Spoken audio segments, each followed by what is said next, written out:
우리의 이제 어디로 가야 되는지, 코칭 리더십에 대해서, 코칭 스피치에 대해서, 코칭을 하면은 그것도 질문의 힘에 대해서 내가 어디로 가는지, 또 내가 리더가 될 수 있는지, 또 누가 나의 멘토이고 리더이고 또 코치인지 그것을 한번 생각해 볼 수 있는 시간들이 되었으면 좋겠습니다.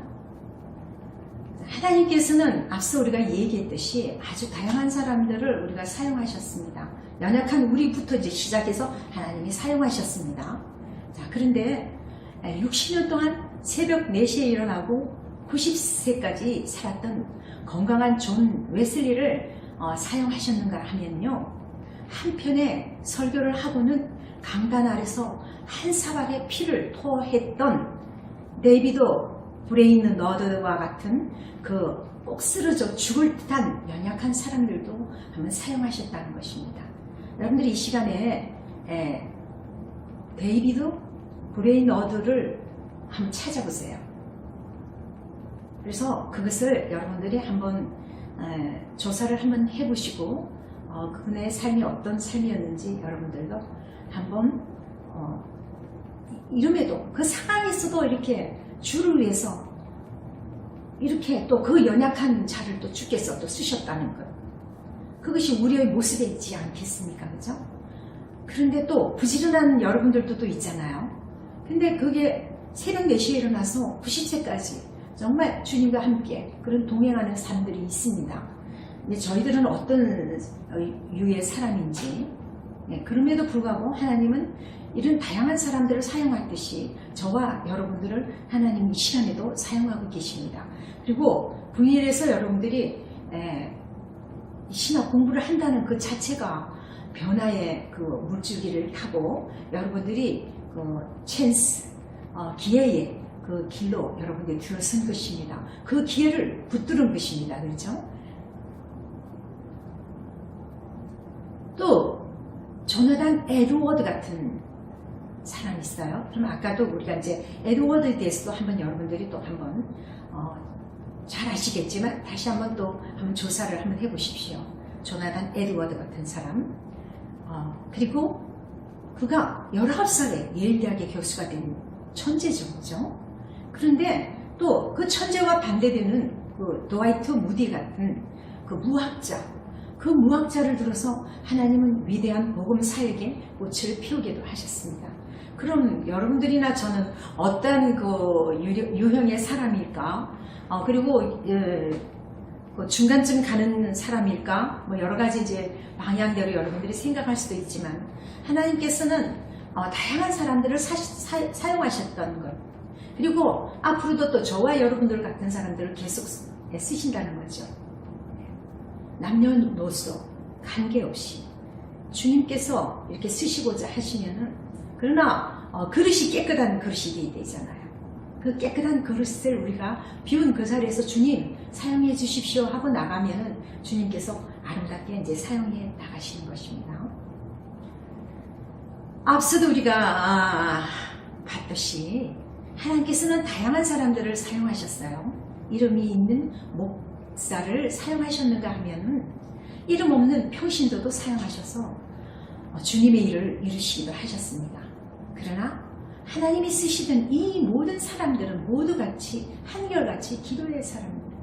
기도하지 않고 여러분들이 어떻게 무엇을 계획할 수 있습니까? 하루아침에 눈뜸도 주님이 우리가 자유로 되는 부분들이 얼마나 나이를 들어가면은 그것이 얼마나 힘들다는 걸 알게 돼요. 그런데 아침에 눈을 뜨게 하신 것 하나님의 은혜입니다. 그죠? 감사하잖아요. 이 코로나 이 힘든 시기에 우리가 눈 뜨고 있다는 것, 살아있다는 것만 해도 벌써 기적이잖아요. 그리고 이 정말 얼음장 같은 이 지금 시기를 이렇게 여러분들이 같이 걸어가면서 그럼에도 불구하고 주님 기도하지 않고 어떻게 우리가 살아갈 수 있겠습니까? 그러니까 하나님께서는 우리를 기도하심으로 인해서 하나님이 기뻐하시고 그 기도 들으시고 그 기도는 절대로 땅에 떨어지는 법이 없는 것이죠. 그러니까 우리가 코칭을 배우는 그 이유도 여러분, 저와 여러분들, 제가 먼저 앞서서 코칭을 10수년 전에 벌써 배워서 또 이제 그 질문의 힘이라든지 모든 것들을 여러분들 앞에 이렇게 설 수 있는 것은 제가 잘나서가 아니라 먼저 이런 프로그램을 예전에 남이 하지 않았을 때 접했기 때문에 여러분들에게 그냥 이것을 같이 나누고 공유하는 입장인 것이거든요. 그래서 먼저 앞서가면은 이렇게 여러분들도 이렇게 지도를 할 수 있고, 여러분들도 이렇게 나이와 상관없이 하나님이 써가시며 기적을 창출하신다는 것을 기억하시고요. 그리고 또 무엇보다도 내 그릇이 비워져 있어야 되고요. 또 그 그릇은 또 어떤 면에서는 또 주님 앞에서는 또 끼워져야지 주님께서 또 써주시는 것입니다.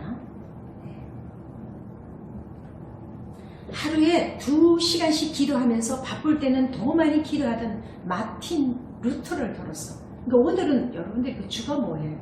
기도하는 사람이라 해야 되는 거죠. 코칭을 배우면서 코치가 되기보다는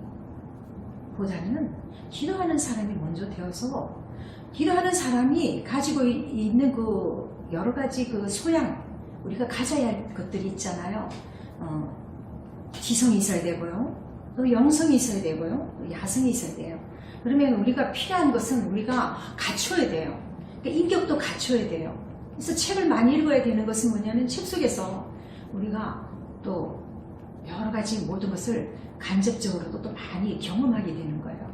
그러니까 직간접적으로 경험하는 그 모든 것들이, 그것이 우리 목회 현장에서 나중에 쓰임받게 되고요. 또 무엇보다도 으그러지고 상한 갈대 같은 우리 그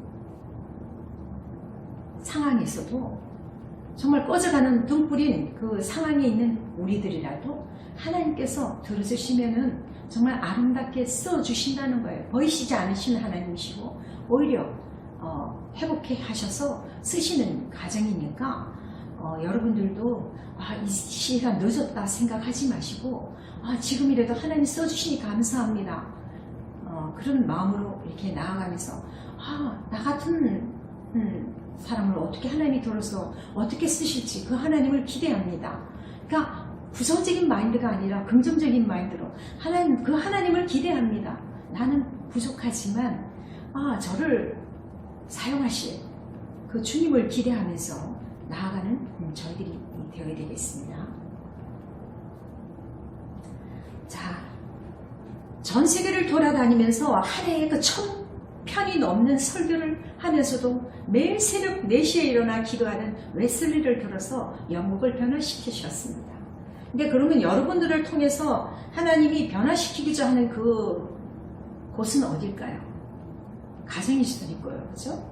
그 다음에 또 내게 속해 있는 교회 안에 그 식구들도 있을 거고요. 또 앞으로 만날 여러분들이 이제 여러분들에게 어떤 그 도움을 줄 수 있는 그런 힘든 자들을 위해서 여러분들이, 또 그리고 내가 있는 곳에서 우리가 한국을 변화시키고 또 부산을 변화시키고 내 가정을 변화시키고, 그 다음 또 기도로서 우리가 이 나라 이 땅을 위해서 기회되어 가고, 또 여러 가지 문제로 지금 이슈화되어 있는 그런 힘든 가정 속에서 저희들이 그 예수 믿는 사람들이 몸부림치면서 힘들어하는 부분들이 있잖아요.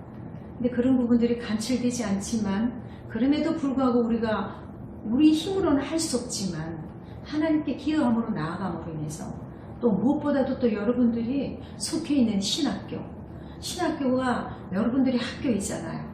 이 학교가 잘 되기 위해서는 여러분들이 계속적인 기도가 필요한 것입니다. 그렇잖아요. 그죠? 그래서 교수들을 위해서 기도도 해야 되고요. 또 이스라엘을 위해서도 또 기도해야 되고요. 또 여러분들 학우들을 또 위해서 기도해야 되고요. 또 그리고 여러 가지 면에서 여러분들이 기도가 필요하다는 것입니다. 그러면 신학교를 신학교 되게 할 수 있는 그 부분들이 여러분들 손에 달려 있어요. 기도를 함으로 인해서 이루어지는 것입니다. 우리가 코칭을 배우려고 하는 이유도 우리가 기도의 사람이 되고 하나님의 사람이 되고 하나님이 기뻐하는 목회자가 되기 위해서 또 그래서 목회의 길을 가는 거예요. 전도도 해야 되고 말씀에도 충실해야 되고 여러 가지 면들이 이제 여러분들이 있고 또 각자 여러분들이 잘 아시지만 이 다양한 사람들, 하나님에게 쓰임받은 다양한 사람들은 정말 자기 자신들을 내어놓은 자예요. 희생한 자들이잖아요. 그래서 조셉 얼라인에 대해서도 여러분들이 또 한번 생각을 해보셔야 됩니다. 네. 조셉 얼라인이 어떤 사람이었는지 또 여러분들이 한번 또 조사해 보시길 바랍니다. 우유 배달부보다 늦게 일어난 날이면 괴로워하고 자책하던 기도의 사람입니다. 이 조셉 얼라인은 비록 다른 목회자의 그 절반에도 미치지 못하는 수를 누렸지만, 그러니까 절반 되지 않는 그 짧은 생을 살았지만, 그래도 하나님은 이 사람을 통해서 아름다운 역사를, 하나님의 나라를 부강케 하는 역사를 이루어 나가신 것입니다. 또 하나님은 그로 하여금 자신보다 2배나 더 산 목회자들이 이룰 수 없는 큰 수확을 거두게 하신 것입니다. 그렇다면 짧은 생이 그다지 그렇게 아깝다는 것이 아니라는 것이죠. 내가 어떻게 하나님한테 쓰임받고 있느냐, 그것이 상당히 중요한 것입니다. 또 하나님은 다양한 사람을 사용하셨는데 보헤미아 후스라는 사람, 하얀장에 이슬로 사라지면서도 기도하던 보헤미아의 후스를 들어서 칠흑같이 어둡던 중세 암흑의 교회사를 밝히는 종교계획의 새벽별이 되게 하셨다는 것이죠. 보헤미아 후스. 또 여러분들이 한번 또 이 사람에 대해서 한번 또 조사를 한번 해보십시오. 자, 그래서 중세 암흑시대의 교회사를 밝히는 종교계획의 그 새벽별이 된 사람이라는 것이죠. 자, 그리고 아도니람 저드슨. 자, 여러분들 또 아도니람 저드슨에 대해서 또 한번 조사를 한번 해보시기 바랍니다. 아도니람 저드슨에 대해서 조사를 한번 해보십시오. 일주일에 하루를 오직 기도에만 바쳤던 아도니람 저드슨을 들어서 불교에 잠들어 있는 절망의 땅 보호마에 그리스도의 계절이 오기도 하셨습니다. 정말 하나님은 다양한 사람들을 통해서 이렇게 사용하셨습니다. 그러면 또 저와 여러분을 또 어떻게 사용하실지, 지금까지도 사용해 오셨지만 앞으로도 또 하나님께서 어떻게 사용해 주실지 기대되지 않습니까? 자, 사람들은 발달된 기계 문명이나 새로운 조직, 반짝이는 그 아이디어에 의해서 교회를 교회되게 만들려고 하지만 하나님은 예외 없이 하나님 손에 붙잡힌 사람들에 의해서 이 모든 일을 해오셨습니다.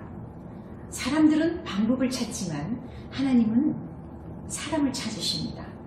그들은 언제나 기도의 사람이었습니다. 기도의 사람을 하나님은 쓰신다는 것입니다.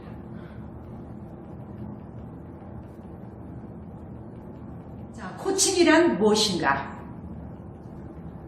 코칭이란 코치가 파트너, 동반자, 지원자가 되어서 코치 받는 사람과 지속적인 협력 관계를 통해서 그의 잠재 능력을 극대화시켜서 성장할 수 있도록 돕는 것이다. 우리 다 같이 한번 읽도록 하겠습니다. 시작. 코치가 파트너, 동반자, 지원자가 되어 코치 받는 사람과 지속적인 협력 관계를 통해 그의 잠재 능력을 극대화시켜 성장할 수 있도록 돕는 것이다. 한 번 더 해볼게요. 코치가 파트너, 동반자, 지원자가 되어서 코치 받는 사람과 지속적인 협력 관계를 통해 그의 잠재 능력을 극대화시켜서 성장할 수 있도록 돕는 것이다.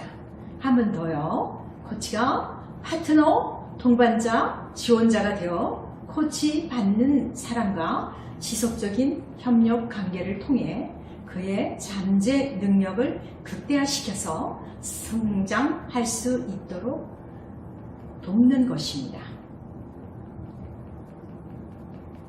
코칭은 첫째, 모든 사람들의 잠재력을 개발하여서 능력을 극대화하는 것입니다. 둘째로, 개인의 삶에 무한한 가능성을 스스로 발견하고 동기를 발전시켜서 원하는 삶을 살 수 있도록 역량 개발을 증진시키는 것입니다. 세 번째로, 상대방에게 긍정적인 영향을 끼치는 커뮤니케이션의 파트너십을 형성하는 과정입니다. 그래서 모든 사람에게는 잠재력이 있다는 전제하에 그것을 개발하고 그가 가지고 있는 그 능력을 극대화하는 것이 바로 코칭이라는 것입니다. 그리고 개인의 삶에는 그 무한한 가능성이 있다는 거예요. 그 가능성을 스스로 코치가 발견하는 것이 아니라 이제 코칭에서는 코치가 있고요, 코치이가 있어요. 자, 그러면 우리가 상담에서는 카운셀러가 있잖아요, 그죠? 그리고 내담자가 있잖아요. 마찬가지로 코칭에는 코치가 있고, 자, 그 다음에 코치이가 있어요. 자, 그러면은 개인의 삶의 그 코치이의 삶의 그 무한한 가능성을 코치이가 발견하는 거예요. 코치가 발견하는 것이 아니라 스스로. 그래서 동기를 발전시키고 원하는 삶을 할 수 있도록 역량 개발을 정진시키는 거예요. 이상하다. 이제 그 나중에 이제 해답이 나오게 되는 것입니다. 그리고 상대방에게 긍정적인 영향을 끼치는 그 커뮤니케이션의 그 파트너십이에요. 그러니까 코칭은 결국은 뭐냐면 파트너십이에요. 자, 그것도 뭘까? 또 이상하다. 이제 또 의문이 풀리게 될 것입니다. 자, 코치는 누구일까? 그러니까 생각하게 만드는 사람이 코치예요. 그리고 내 능력을 믿게 하는 사람이에요. 그리고 언제 어디서나 코칭하는 사람이에요. 그럼 결국은 우리가 우리 삶에 있어서 우리가 목회자로서 이제 삶을 살아가는데, 그럼 나의 코치는 누구일까? 그 코치가 나를 어떤 일을 하게 될 때 생각하게 만드는 사람이다. 그리고 내 능력을 믿게 하는 사람이다. 그리고 언제 어디서나 코칭하는 사람이다. 과연 그런 여러분들의 삶 속에 그런 멘토, 그런 코치가 있는지 한번 생각해 봐야 되겠죠. 그래서 그 코치가 없으면 책을 통해서라도 여러분들은 코치를 만들어야 돼요. 그 멘토를 만들어야 돼요. 그리고 교회에서 우리가 존경받는 그 사람들이 있잖아요. 앞서서도 지금 우리가 다양한 주님 사람들 들어쓰시면서 거론했던 그 사람들처럼 그런 사람들이 영향력을 가져오고 또 우리의 삶에 변화를 주어지고 우리의 그 잠재력을 극대화시키고 또 우리의 그 능력을 끄집어내어서 그것을 발휘할 수 있도록 하게 하는 사람을 만나야 되는 거잖아요. 그죠? 그리고 우리는 또 무엇보다도 언제 어디서나 코칭하는 그 사람, 어떤 면에서는 우리는 정말 예수 그리스도께서 또 성령님께서 우리를 깨닫게 하시고 말씀처럼, 그죠? 또 우리의 모든 것이 정말 예수 그리스도로 통해서 모든 능력을 또 우리가 발휘할 수 있도록 그 능력을 우리가 예수 안에서 또 이루어지고 또 내게 능력 주시는 자리에서 모든 것을 할 수 있다는 그 말씀을 우리가 따라서 믿듯이 우리에게는 정말 우리에게 주어진 그 코치이자 멘토이신 분이 우리에게 주님이시잖아요. 그래서 그 주님은 언제나 우리에게 코칭을 하시지만 실제로 우리가 삶 가운데서 만나는 사람들, 그럴 사람들 중에 내가 코치는 누구일까? 이분의 이제 여러분들이 이제 고민을 한번 해보셔야 돼요. 자, 내가 내 삶을 살아오는데 나에게 코치는 과연 누구였는가? 내 삶에 아주 긍정적인 것을 이렇게 살아오게 하면서 나를 이렇게 일깨워 주신 분은 누구인가? 우리는 그 부정적인 건 생각하지 말라고 그랬잖아요. 부모가 저희 삶 속에서 어떤 면에서는 또 훌륭하신 분들도 있잖아요. 또 어떤 훌륭한 면도 있으시잖아요. 다 부정적인 면만 있는 것이 아니잖아요. 그러니까 우리는 긍정적인 면을 생각해 볼 때, 그분은 누구일까? 그리고 우리가 또 만나는 분들이 뭐 교수님들이라든지 또 많은 그 훌륭한 목회자님들이라든지 많잖아요. 그리고 또 내가 만나는 그 멘토들은 얼마나 있는가. 그거를 하면서 내가 이제는 그런 멘토가 되어줘야 되고 그런 코치가 되어줘야 되고 그 역할을 하기 위해서 우리가 이 시간에 이 코칭 그 리더십, 기독교 코칭을 배우는 것이죠. 그래서 코치는 뭐냐? 다시 한번 생각하게 만드는 사람이라는 것. 내 능력을 믿게 하는 사람이라는 것. 언제 어디서나 코칭하는 사람이라는 것입니다. 자, 이제 코치들은 코치이들이 그 현재의 모습에서 코치가 원하는 모습으로 이동하는 것을 도와주는 것입니다. 이 사람이 어떤 문제에 직면해 있느냐? 그 직면해 있는 그곳에서 내가 해답이 되는 것이 아니라 같은 그 동일선상에서 이 사람이 원하는 방법으로 곁에서 같이 걸음을 보조하면서 그렇게 그 사람이 그 체인지 될 수 있는 그리고 찬스를 얻었어 변화를 가할 수 있는 그런 역사가 일어나도록 도와주는 것을 말하는 것입니다. 그래서 이제 우리가 이제 히딩크를 이렇게 이제 우리가 코치라 그러죠 보통. 네, 그리고 코치 2가 박지성이라고 이제 이렇게 하죠. 그래서 코칭의 그 대표적인 사람이 이제 우리가 그때 당시 저희들이 이제 그때 아주 십수년 전에 배웠을 때는 히딩크가 그 코치의 대표자라고 이제 우리가 저희들이 이제 일컬었습니다. 자, 코칭에는 전제가 있어요. 그러니까 모든 사람은 창의적이고 스스로 해결할 수 있는 충분한 자원을 가지고 있으며 온전한 존재라고 묻는다는 것입니다. 자, 코칭의 전제죠.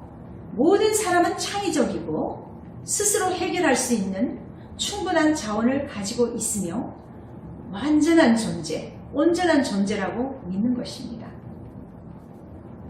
자, 코칭의 3대 철학. 코칭의 3대 철학은 무엇일까요? 모든 사람에게는 무한한 가능성이 있다. 그래서 그 사람에 필요한 모든 해답은 그 사람 내부에 있어요. 그래서 해답을 찾기 위해서는 파트너가 필요하는데 그 파트너가 바로 코치라는 거죠. 그 파트너가 여러분들이라는 거죠. 자, 그래서 모든 사람에게는 무한한 가능성이 있다는 거죠. 그러니까 여러분들이 이제 코칭을 하는 데 있어서 그 대상이 코치가 지금 현재 이제 코치 1을 찾아야 돼요. 여러분들이 이제 코칭이 이제 코치가 되었다고 이제 생각을 가정하고 코치 1을 찾아야 되는 것입니다. 자, 그런데 그것이 내 자녀일 수도 있고요. 또 내가 나에게 도움을 요청하는 사람일 수도 있고요. 그 다음 내 배우자일 수도 있고요. 그 다음에 또 이제 여러 가지 여러분들이 만나는 사람들 중에서 그런 코치를 여러분들이 찾아야 되겠죠. 근데 그 사람이 지금 어려운 상황이 있어요. 그런데 그 사람에게 필요한 해답을 내가 주려고 하면 안 돼요. 그래서 그 사람의 필요한 해답을 찾기 위해서는 나는 옆에서 보조하면서 들어주면서 그런 파트너의 역할을 하면서 그 문제를 그 사람이 코치 2가 해결할 수 있는 그 방향으로 나가는 것을 말하는 것입니다.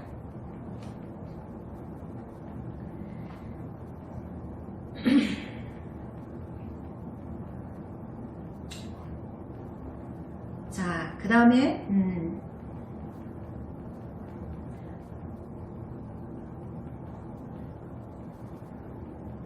코칭의 간략한 역사에 대해서 이제 여러분들이 한 번 더 배워보도록 하겠습니다.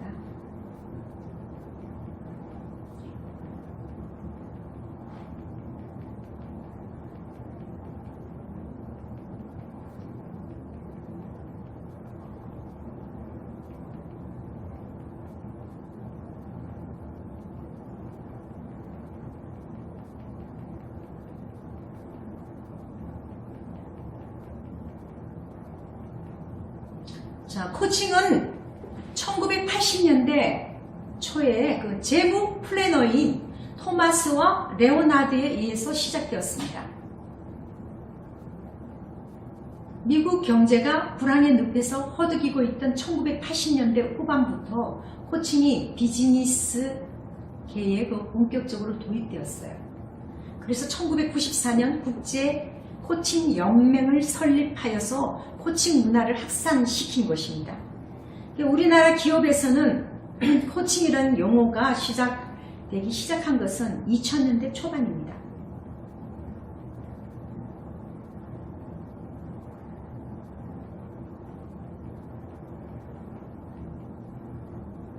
자, 코칭에는 대화 모델이 있습니다. 1단계, 2단계, 3단계, 4단계라는데 여러분들 그 큰 기둥이 있어요. 현재라는 기둥과 목표라는 기둥을 두고 자, 어떤 문제 중에서 어떤 그 간격을 좁히기 위해서 그 목표를 향해서 간격을 좁히기 위해서는 코칭 스킬이 필요한 것입니다. 이 코칭 스킬은 뭐냐면 맥락적 경청입니다. 그리고 발견 질문이고요. 그 다음에 메시징이 있고요. 인정하기가 있습니다. 그래서 1단계는 초점을 맞춰 나가는 거고 2단계는 가능성을 발견하는 것이고 3단계는 실행 계획 수립을 위한 것이고 4단계는 장애 요소를 제거하는 것이에요. 자, 현재와 목표 사이에 있는 그 장애 요소가 무엇인가를 제거하고 그렇게 하다가 5번째 마무리 단계가 이제 이루어지는 것입니다. 그래서 코칭 대화 모델은 초점 맞추기, 1단계 초점 맞추기, 2단계 가능성을 발견하는 것, 3단계 실행 계획 수립하는 것, 4단계 장애 요소를 제거하는 것. 그래서 5단계의 마무리 작업을 하는 것이 코칭 대화의 그 모델입니다. 그리고 그 코칭에는 스킬이 있다 그러는데 무슨 스킬이라 그랬잖아요. 맥락적 경청이 있고요. 발견 질문이 있고요. 메시징이 있고요. 인정하기가 있는 것입니다. 자, 질문의 힘. 이제부터 질문에 이제 여러분들 이제 하는 방법을 이제 배우게 되는 것이죠. 자, 질문의 힘은 질문을 하면 답이 나와요. 질문은 생각을 자극시켜요. 질문을 하면 정보를 얻을 수 있어요. 질문을 하면 통제가 돼요. 자, 우리 다 같이 시작. 질문의 힘.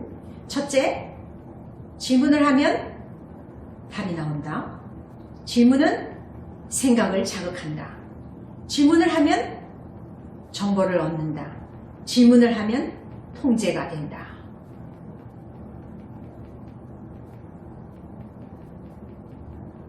그리고 질문은 마음을 열게 해요. 그리고 질문을 하면 귀를 기울이게 하고 질문에 답을 하면 스스로가 설득이 돼요. 답을 하다면서.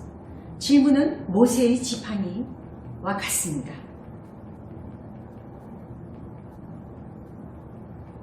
자,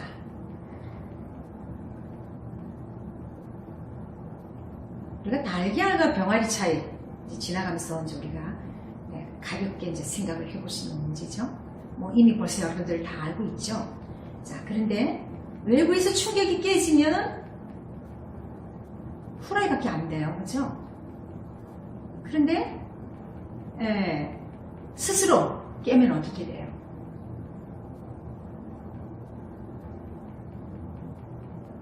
병아리가 되는 거잖아요. 마찬가지로 또 누에고치도 고치에서 나온 나방도 마찬가지죠. 누에고치를 어떻게 스스로가 되면 어떻게 돼요? 나비가 되어서 날아갈 수 있지만 우리가 그 부위가 좀 안 됐다고 이렇게 잘라주면 어떻게 돼요? 결국은 죽든지 쓸모없는 경우가 되는 것도 마찬가지로 이런 부분들이 여러분들 스스로 부화될 수 있는 그런 역사가 일어나도록 해야 되겠죠. 자, 크리스천 코칭의 의미를 한번 또 살펴보도록 하겠습니다. 크리스천 코치들은 사람들이 현재의 모습에서 하나님께서 그들에게 원하시는 모습으로 이렇게라고 이제 믿는 곳에 이제 나아가는 것을 도와주는 것입니다. 근데 그 코칭이 도대체 그럼 뭐냐 궁금해지잖아요, 그죠? 자, 그러면 상담 치료가 있고 우리가 이제 그 영적인 치료가 필요하고 또 코칭이 필요해요. 교회에서 우리가 이제 이런 사역을 하는데 영적인 지도는 그리스도의 제자로 이제 성장하는데 필요하고요. 상담 치료는 상처받은 사람들을 치료해요. 근데 코칭은 뭐냐면은 우리의 몸에 근력이 생기도록 힘을 기르는 작업들이 일어나는 것입니다. 그래서 코칭이 그만큼 중요하다는 것이죠.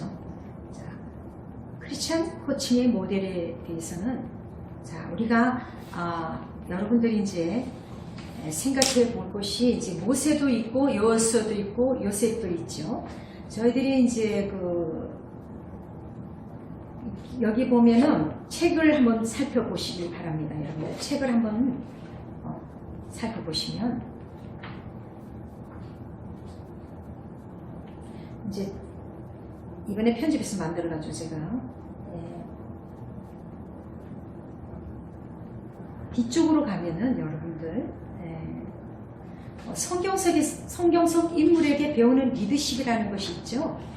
54페이지. 자, 그러면은 여기에 이제 아브라함의 양보의 리더십을 볼 수 있고요. 또 예수님에게 배우는 섬김의 리더십을 또 배울 수 있고, 야곱에 배우는 진념의 리더십을 또 볼 수 있습니다. 그리고 요셉에게 배우는 성실의 리더십을 배울 수 있는데, 자, 요셉에 대해서 우리가 한번 제가 다 같이 여러분들 같이 읽어보도록 하겠습니다. 요셉은 야곱이 노년에 낳은 아들일 뿐 아니라 사랑하는 아내 라헬의 자식이었기에 아버지의 사랑이 아주 돈득했다. 그러나 바로 그 사랑 때문에 형제들의 질투를 받은 그는 아버지 곁에 머무르지 못하는 불행을 겪는다. 아버지 야곱 또한 오랜 세월 눈물을 흘리며 아들을 그리워하게 되는 거죠. 근데 요셉은 파라오의 시대장인 보디발의 집에 팔려입니다. 보디발은 요셉의 진실함과 여호와를 섬기는 모습을 눈여겨보고 종의 신분임에도 불구하고 그에게 재산 관리를 위임한다. 자, 그런데 보디발의 아내가 그를 유혹하게 되었고, 또 그래서 요셉은 동침을 요구하는 그곳에서도 요셉은 물리치고 나왔잖아요. 근데 요셉의 성실함은 남이 보는 데서뿐만 아니라 은밀한 곳에서도 발휘되었는데, 결국은 보디발의 아내의 유혹을 이른 지하에 거절했고, 또 보디발의 아내는 이것을 누명을 씌워서 왕의 제수들이 갇히는 옥으로 보내린 것이잖아요. 자, 그래서 남의 집에 종으로 있을 때나 감옥에 있을 때나 한결같이 성실함과 믿음으로 하나님과 사람들에게 사랑을 받았던 요셉. 그의 성실함은 참으로 소중한 보물이었음을 배울 수가 있습니다. 성실의 리더십.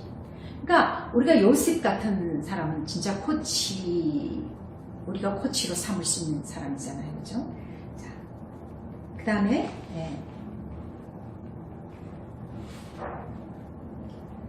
근데 마침내 이제 애굽의 2인자인 총리 대신이 되는 거죠. 누구 때문에요? 하나님의 은혜로요. 그죠? 그럼 하나님의 계획 아래서 하나님이 이미 만들어주신 청사진을 실행할 수 있는 역사가 일어난 것이죠. 그의 성실함으로 인해서 더욱 빛을 발했고, 애굽의 백성과 자신의 혈족들을 7년간의 기근과 가뭄으로부터 지킬 수 있었던 것이죠. 자, 그 다음 모세를 보도록 하겠습니다. 여기 이제 56페이지 보면 또 모세에 대해서 또 나와 있죠. 모세와 아론에게 배우는 협업의 리더십. 모세가 부귀영화를 버리고 광야에서 산 지 40년, 이미 80이 된 모세가 하나님의 명령을 받았을 때 그의 마음은 어땠을까? 처음 하나님을 대면했을 때 그가 하나님께 이렇게 말했어요. 주여, 보낼 만한 자를 보내소서.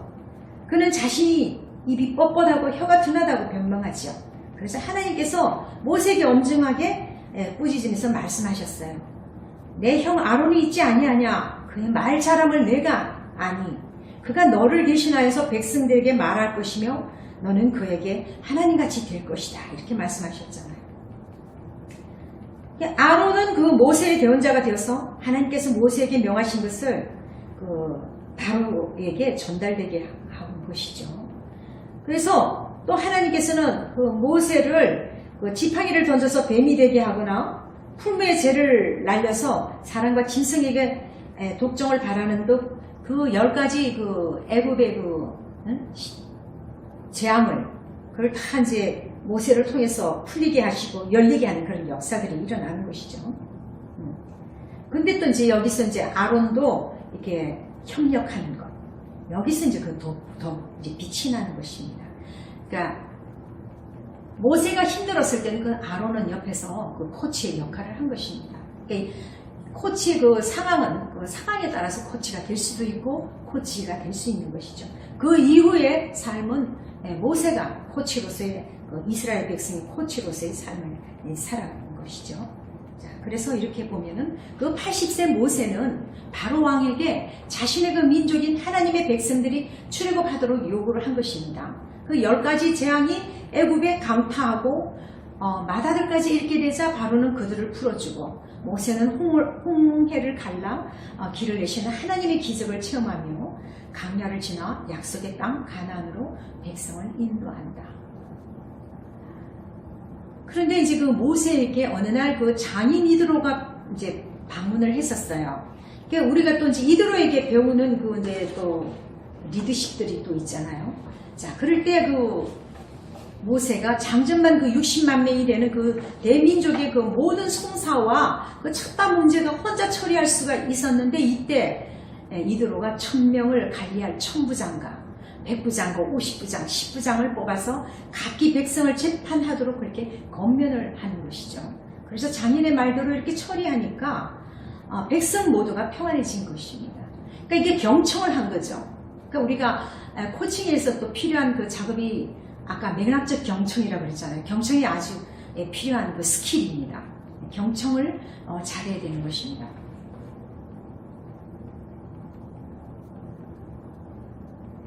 그 다음에 이제 여호수아를 이렇게 볼 수 있습니다. 자, 여호수아가 또 있죠, 여러분들. 자, 57페이지에 보면은 여호수아.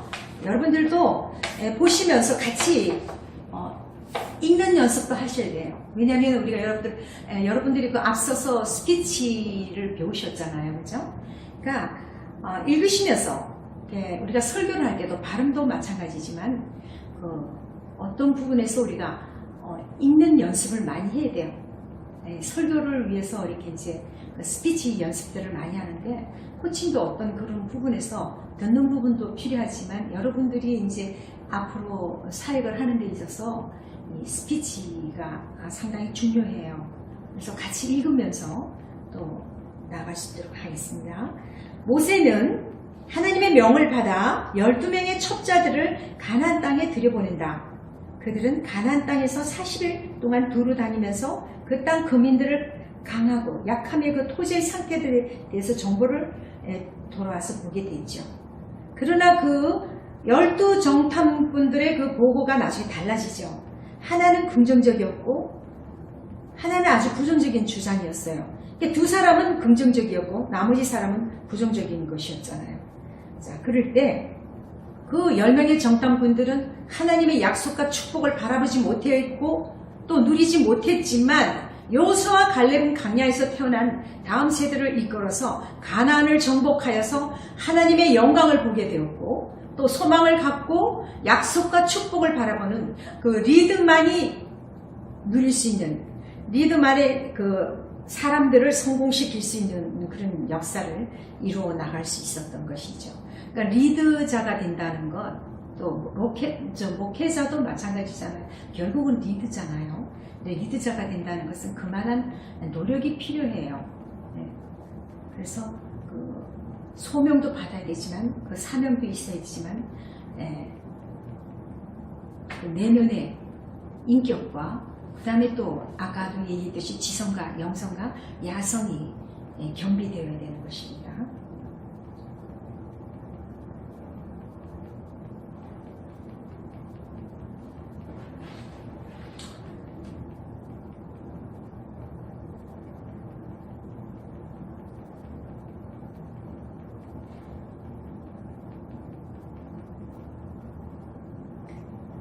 자, 크리스천 코칭 리더십. 탁월한 코치신 예수님, 제자들의 나아갈 방향을 보이셨고, 그들의 성장을 도우시고, 제자들의 오해를 교정하시고 격려와 용기를 주시고 그들의 행동에 대한 피드백과 평가를 물으셨습니다. 이 예수님의 질문이 150회 정도 나오는데 모두 코칭과 관련된 질문입니다. 예수님이 질문을 하셨어요. 자, 근데 거기에 코칭과 관련된 그런 질문들을 우리가 사용하는 것이죠. 그래서 크리스찬 코칭에서는 주어진 그 질문들이 성경에 합한 질문들이어야 되겠죠. 자, 근데 우리 예수님은 어떤 분이시에요? 모두가 어린 사람, 모두가 안대하고 낙인 찍은 사람, 모두가 가망 없다고 단념한 사람, 그들의 미래를 보시고 믿고 기다리고 세워주셨어요. 마찬가지예요. 여러분들이나 저나 어떤 면에서는 버려진 사람일 수도 있고요. 어떤 면에서는 안 된다고 낙인을 찍은 경우도 있었고요. 또 부모들이라든지 모든 분들이 위에 사람들이 볼 때 가망 없다고 단념한 경우도 있었을 거예요. 그런데 그럼에도 불구하고 하나님은 이 사람 개개인의 미래를 보시고 믿고 기다리고 세워주셨어요. 아까도 얘기했듯이 우리 코치는 바로 그 사람의 어떤 부분을 본다고 그랬어요. 그 사람에게는 무한한 가능성을 가지고 있다는 것, 잠재 능력을 가지고 있다는 것을, 그것을 같이 믿고 기다리며 같은 방향으로 걸어가는 것, 그리고 질문을 통해서 그 사람에게 감춰졌던 그 보화들을 꺼내고 그 가능성을 부여하게 하고 그 사람이 그 직면한 문제를 코치가 주는 것이 해답을 주는 것이 아니라 코치를 통해서 해답을 가져올 수 있도록 하는 것입니다. 근데 우리 참 주님이 멋지지 않으셔요? 상한 갈 때도 꺾지 않으시고 꺼져가는 심지도 끄지 아니하시는 코치신 예수님. 그렇잖아요. 우리 말씀에 늘 성경 말씀에 나와 있는 말씀들이잖아요. 자, 그러면 여러분들 코칭 리더십에서 영적인 지도자는 어떤 모범을 보여야 하는가? 너희는 내게 배우고 받고 듣고 본바를 행하라. 그리하면 평강의 하나님이 너희와 함께 계시리라. 자, 빌립보서 4장 9절 말씀. 너희는 내게 배우고 받고 듣고 본바를 행하라. 그리하면 평강의 하나님이 너희와 함께 계시리라. 빌립보서 4장 9절 말씀을 한번 같이 암송해 보는 것도 괜찮지 않겠습니까? 자, 너희는 내게 배우고 받고 듣고 본바를 행하라. 그리하면 평강의 하나님이 너희와 함께 계시리라. 동사가 많지요. 그죠? 배우고 받고 듣고 본 것들, 그것을 또 행하라. 그리하면 평강의 하나님이 너희와 함께 계시리라.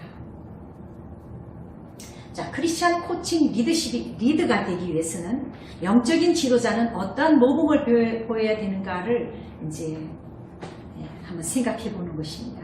이제 첫째는 경건한 생활 방식입니다. 하나님의 말씀을 지켜야 되는 것은 당연한 것입니다. 예수 그리스도는 물론 성경의 위인인 믿음의 사람들의 그 본을 따라야 돼요. 앞서서 제가 이제 거론했던 그런 사람들, 그런 위인들, 그런 분들은 이제 본을 따라야 되는 거죠. 또 우리가 살펴보았던 그 성경에서 나온 성경의 인물들에 대해서 그 리더십에 대해서도 저희들이 이제 배우고 익혀 나가야 되는 것이죠. 하나님과 동행하여 기도하며 하나님께 순종하는 사람이 되어야 되겠습니다. 우리는 하나님과 동행하면서 또 늘 깨어 기도하며 또 하나님께 순종하는 겸손의 사람이 되어야 되겠습니다. 자, 크리스찬 코칭과 리더십에서 여러분들 좀 이 시간에 한번 더 생각해 볼 문제가 있는데요. 영적인 지도자는 어떤 모범을 보여야 하는가? 그러니까 내가 가장 떠오르는 그 지도자 상들이 있을 거예요. 여러분들도 존경하는 분들이 있으시잖아요. 그 존경하는 분들을 한번 지금 한번 써보세요. 내가 누구를 존경하고 있는지, 그분이 왜 존경하고 있는지, 어떤 면을 존경하고 있는지, 그분의 어떤 면을 본받고 싶은지. 그래서 그분들 한번 생각을 한번 해보세요. 영적인 스승이죠. 네.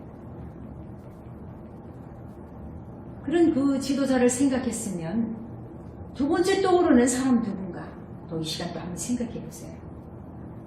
어떤 사람일까? 아까 이제 생각을 한번 합니다. 생각을 떠올리도 억지로라든지 이 시간 이제 생각하는 시간이 되는 것이죠. 자, 두 번째 떠오르는 사람이 이제 저 같은 경우는 이제 코란데오 정신을 가진 그 한명동 목사님이 계시고요. 두 번째는 그 기도의 무릎을 고수하신 우리 정필도 목사님, 이 두 분을 이제 저희 그 멘토로, 코치로, 어떤 영적인 스승으로 이렇게 있고, 또 그 외에도 저에게는 많은 그 멘토들이 많습니다. 멘토 목사님들도 많으시고요. 그리고 제가 만나는 또 훌륭하신 분들은 다 제가 또 마음속에 또 멘토를 삼고 있고요. 그분의 삶들을 또 이렇게 지켜보고 또 배우려고 노력을 하고요. 그러니까 우리는 그 사람을 볼 때 그 부정적인 측면을 보는 것이 아니라 긍정적인 측면을 보고 어떻게 해서 저 하나님이 저분들을 쓰셨을까? 어떻게 하면 나도 그분들처럼 쓰임을 받을 수 있을까? 그래서 저분의 어떤 점을 하나님이 저렇게 기뻐 받으시고 저렇게 하셨을까? 그렇다면 나도 배워야 되잖아요. 저분의 어떤 부분을 배워야 될까? 네, 그런 겁니다. 그래서 저는 원래 고신 출신이에요. 제가 고등학교 때 예수를 믿었고, 또 그리고 제가 한명동 목사님은 한상동 목사님의 그 동생분이시고요. 그때 당시 제가 부산 남교회가 있었거든요. 예, 강곡동에 부산 남교회가 있어요. 예, 고신에 아주 큰 교회에 있었어요. 그때 그 한명동 목사님 밑에서 제가 코란데오 정신을 배웠죠. 신준의식을 이렇게 배워서 언제나 그런 부분이 무너지지 않아요. 그러니까 저희들이 그 주기철 목사님과 손양원 목사님의 그 정신들, 그리고 한상동 목사님의 그 정신들, 그 순교자의 정신들, 그 다음 하나님 앞에서 그 신전의식을 가지고 나아가는 것, 그것이 가장 중요한 것입니다. 그리고 기도를 무릎에 그 정필도 목사님은 제가 수영역에서 8년간 그 전도사 사역을 했었어요. 그때 8년간 저희들이 그렇게 훈련을 받았어요. 아주 가까이서 모시면서 훈련을 받았고, 그래서 존경할 수밖에 없죠. 그 삶이 아주, 그리고 또 마지막까지 무소유로 정말, 그래서 모든 분들이 지금 존경하고 계시는 목사님이잖아요. 도덕적으로 면이나 경건의 면으로 모든 면에서 어느 하나 정말 예수의 사람이었어요. 정말 기가 막히시는 분이죠. 그 다음에 이제 저 같은 경우는 또 LA 그 노숙자 데모 글로리아 김이 있어요. 글로리아 김을 한번 쳐보시면 아시는 분들도 있으셔요. 근데 전 처음에 이 사람을 봤을 때 강인인 줄 알았어요. 그런데 정말 미친 사람 같더라고요. 근데 이 강인을 보는데 그래서 텔레비에서 이 사람을 딱 봤을 때 끄고 싶더라고요. 그런데 뭔가 끌리더라고요.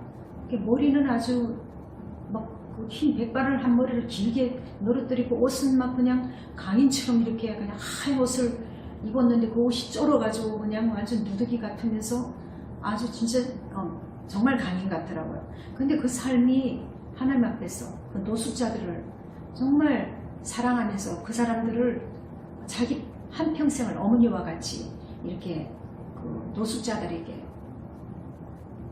믿음의 사람으로 정말 크리스찬다운 크리스찬의 그 삶을 아름답게 사역하면서 한평생 자기의 삶을 그렇게 주님의 이름으로 유익된 삶을 살아가는 그런 것을 보았을 때 정말 저분을 닮고 싶다 그렇게 생각하면서 저도 이제 수영로교에서 신도 사역하고, 그 다음에 복지 사역, 그 다음에 선교사 사역, 이렇게 케어 사역, 그런 사역들, 그리고 요양원과 그 다음에 그때 당시엔 지금은 정신 그 요양병원이 지금은 노인 요양병원으로 많이 바뀌어져 있어요. 근데 그곳에서도 이제 많은 사람들을 만나고 품어주고 사랑하는 그런 작업들을 많이 했었습니다. 그때 이제 수영로교에서도 또 많은 도움을 줬고, 또 그 일을 할 수 있도록 또 배경이 또 남편이 그러한 배경이 또 되었고요. 그 다음에 또 이제 무엇보다도 정필도 담임 목사님 그 사나이 그 기도의 배경들이 그 모든 것들을 참 이루어 갈 수 있었습니다. 근데 그렇게 이제 LA 노숙자의 데모같이 글로리아 킴같이 그렇게 이제 훌륭하지는 못하지만 흉내는 조금 낼 수 있었던 것입니다. 그리고 이제 제가 김요섭 목사님이라는 분이 있어요. 여러분들도 아실 거예요. 한센병 환자들을 위해서 이렇게 사역하시는 분. 근데 그 목사님을 저는 꼭 만나고 싶어요.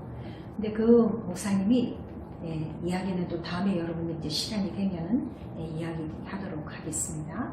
자, 그리고 슈단의 슈바이츠 울지마 턴즈의 그 이태석 신부, 비록 카톨릭 신자지만은 이분이 우리 기독교 단체에서 저게 힘든 상황에서 어릴 때 그 공빵도 내어주고 만약에 도와줬다면 이분이 아마 훌륭한 그 기독교계에서도 이름 있는 사람으로 될 수 있었지만은 그때 당시는 그 서양 그 신부님의 그 도움을 받아서 이분이 공빵도 그리고 또 성당에서 도와주는 그거를 통해서 이분이 이제 그렇게 자라면서 결국은 온 세계가 또 이렇게 추앙하는 슈단의 스바이츠로 울지마 톤즈를 하고 또 영화까지 또 여러 가지로 이제 모든 사람의 기감이 되는 그런 역사를 이렇게 된 거죠.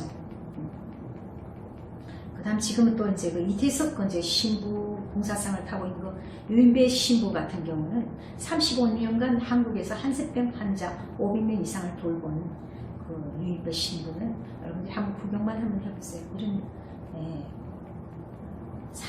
사랑이 아니면 이렇게 어떻게 다가갈 수 있겠어요? 그리스도의 사랑으로 믿음이 아니면. 자, 이런 한센병 환자, 요즘은 이제 이런 한센병 환자가 보기는 힘들지만 중국에 지금 김효성 목사님은 거기서 이제 이 사역들을 하고 있습니다. 앞에 눈이 안 보일 정도로 어떤 분은 또 기가 떨어져 나고 손가락 마디마디가 떨어져 나가는 정말 이런 사람들까지도 품고 사랑하고 또 한국의 슈바이츠 박오일사 장기려 박사의 그 산도 그래서 청십자를 또 그리고 고신 의대병원을 또 이렇게 창설하신 그런 귀한 이렇게 사람들 우리가 그 성경 속에서 만나고 또 우리가 나아가는 그런 역사들이 이제 일어나는 것이죠. 그래서 내게 가장 그 떠오르는 지도자상 그래서 그 지도자상 그래서 크리스찬 그 코칭 그 리더십을 대표로 할 수 있는 그 리더로서의 그 삶들을 여러분들이 한번 같이 한번 이제 살펴보았습니다.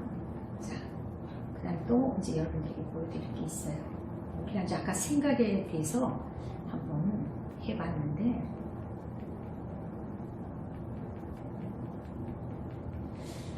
지하의 지호라는 말이 있죠. 지하의 지호가 뭘까요? 자, 가리지 인, 가리지 아웃. 그러니까 내 속에 쓰레기가 들어가면 쓰레기가 나와요. 내 머릿속에 뭐가 들어가는 건가? 그러니까 내가 환경 속에서 무엇을 구하는가? 자라면서. 쓰레기 같은 인생 살아온 사람들을 보면은 나도 모르게 그것을 경멸하면서 언년 중에 나도 그게 물들어가는 거죠. 근데 쓰레기가 들어가면 쓰레기가 나오는 거예요. 그런데 굿인, 굿아웃. 좋은 것이 들어가면은 좋은 것이 나오는 거예요. 그래서 우리가 좋은 것이 들어갈 수 있도록 그리고 우리가 좋은 것을 보여줄 수 있도록 자녀들에게 그렇게 하는 것들이 필요한 것입니다. 자, 깨어진 유리창의 법칙에 대해서는 다음 시간에 여러분들하고 같이 한번 또 살펴보도록 하겠습니다. 자, 우리가 지금 또 가장 중요한 것이 있어요.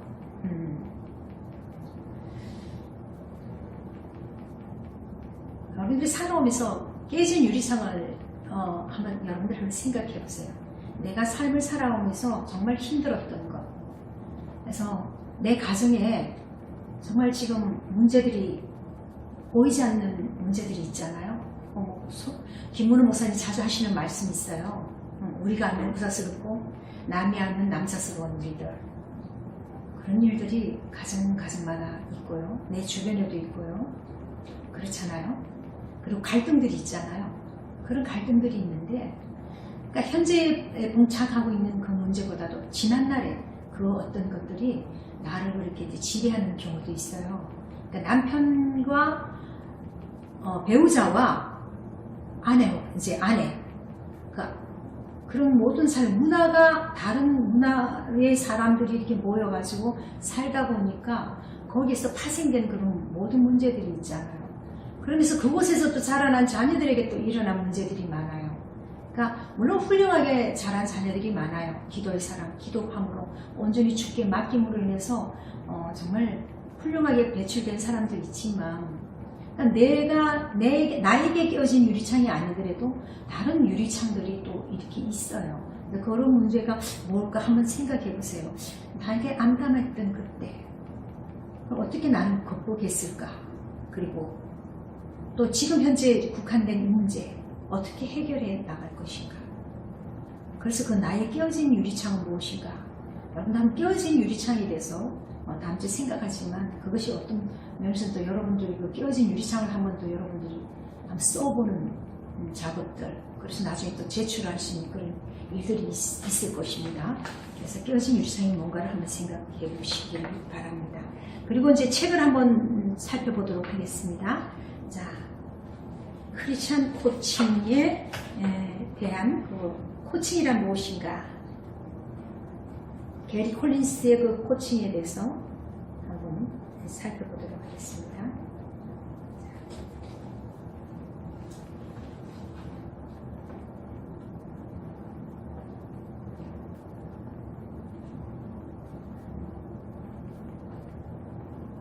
자, 페이지 31페이지를 한번 보시면요. 코칭이란 무엇인가? 1500년대의 코치라는 단어는 사람들을 현재 있는 곳에서 목적지까지 데려다주는 마차를 이제 가리키는 말이에요. 이제부터 이제 코칭에 대해서 나오는 것입니다. 1880년대에 와서 코치는 그 케임브리지에 있는 킴강에서 대학생들에게 노젓는 것을 개인 지도하는 사람으로 지칭이 되었어요. 그래서 코치는 운동선수를 도와서 어느 한 곳에서 다른 곳으로 갈 수 있도록 해주는 사람들로 그렇게 알려지게 된 것이죠. 자, 코치에게 의지해서 기술을 향상시키고 장애물을 극복하고 지속적으로 집중하여서 목표한 그 수준까지 도달하려는 그 음악가와 연사, 배우와도 연관되어 있다는 것이죠.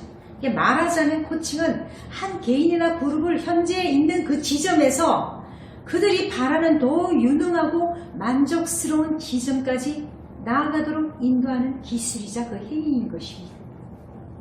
코칭은 사람들을 격려하고 동기를 부여함으로써 그들이 스스로 성장시키도록 돕는 과정이다. 라고 찰스가 말했습니다. 자, 코칭은 상담이 아닙니다. 여러분들, 멘토링과 제자 훈련 그리고 컨설팅은 어떠한가? 자, 나중에도 또 이제 여러분들이 또 거론하겠지만은, 자, 멘토는 그 어떤 조직이나 그 직업 역할에서 탁월한 지위나 영향력을 획득한 사람입니다. 자, 멘토링의 그 개념은, 호모 오디세이아에서 유래된 것이에요. 오디세우스 왕은 지혜롭고 그 능력이 입증된 멘토라는 이름의 선생 손에 그의 가족과 어린아들을 이제 위탁하고 이제 전쟁에 나갑니다. 왕이 21년이 이제 되어서 돌아온 후에 젊은 그 왕자가 멘토의 그 모범과 지도, 그 지혜에 힘입어서 유능한 지휘자이자 인격자가 되어 있는 것을 발견했습니다. 그래서 멘토링은 아직도 여러 직업 현장에서 이루어지고 있습니다. 근데 이제 그 멘토링이 한때는 아주 성행하고 있었지만 지금은 멘토라는 말이 지금 별로 쓰임받고 있지 않죠. 자, 제자 훈련은 멘토링보다 또 초점이 더 좁다는 거죠. 우리가 많이 접하는 단어들이 제자 훈련인데요. 이 제자 훈련은 더 어린 신자에게 성경 진리를 가르치고 영적 훈련을 도모하는 데 맞추고 있어요, 초점을. 제자 훈련 과제에 이제 그 접근하는 여러 가지 이제 방법이 있기는 하지만 특히 제자 훈련은 정해진 연구 과정에 더 제한된 시간 체계 그리고 사제지간이라는 관계 유형을 포함하고 있습니다. 여기 뭐 오타가 있네요. 제자훈련 과제에 L이에요. 얘가 아니고요. 자, 그다음 코칭의 목표는 깨어진 것을 고치는 게 있지 않아요. 아까도 예를 들어서 깨어진 유리창, 그 깨어진 그 유리창에 그 법칙에 대해서 그것에 머무르지 않고 오래된 재능을 사용해서 더 크게 큰 효과를 낼 수 있도록 그 새로운 재능과 새로운 방법을 발견하는 데 있어요. 자, 그 다음에 코칭을 기독교적이게 하는 요소가 무엇인가? 지금 기독교 코칭이 됐는지 지금 나가는 거예요. 크리스찬 코칭은 여러 가지 면에서 독특해요.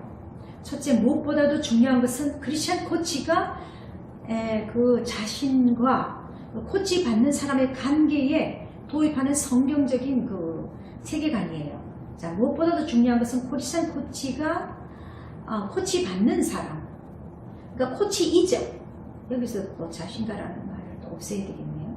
오타들이 좀 있네요. 네. 자, 그 다음에 코치의 인격이라는 것은 크리스찬 코칭의 두 번째 이제 그 특징을 생각하게 되는 것인데요. 인격이 참 중요한 것이잖아요. 그 다음에 셋째는 크리스찬 코치는 우리 중 아무도 완전히 중립적일 수 없다는 것을 알 수 있습니다. 크리스찬 코치는 사람들이 성경적 가르침과 일치되는 방향으로 움직이면 속으로 박수를 치고 반대쪽으로 움직일 때는 실망하게 되는 것입니다. 자, 우리가 코칭을 통해서 사람들이 그리스도의 풍성한 생명을 수용하도록 도와준다면 코칭은 사람들의 삶에 강력한 영향력을 미칠 수 있다. 메컬로스키가 말한 것이죠. 자, 그 다음에 코칭을 원하는 사람이 많은 것만큼이나 변화시켜야 할 목록과 목표가 다양합니다. 자, 변화시켜야 할 목록과 목표가 무엇인지, 자, 우리 다 같이 한번 한음성으로 같이 읽어보도록 하겠습니다. 열정을 발견하고 개발하기, 인생의 목적을 발견하기, 장래에 대한 좀 더 분명한 비전을 세우기, 사명 선언서를 만들기, 변화에 효과적인 대처하는 법을 배우기, 분명한 가치관 발견하기, 대화 기술을 배우기, 자신감 심어주기, 책임지는 법 배우기, 하나님과 더 가까이 동행하는 법 개발하기. 참고로 시험은 없으니까 여러분들 염려 안 하셔도 돼요. 자, 그렇지만은 과제들이 좀 있어요. 같이 생각해 보는 과제, 또 과제를 통해서 여러분들을 발견해 나가는 것입니다. 자, 코치의 목표가 있습니다. 코치로서의 그 일에서 벗어나는 겁니다.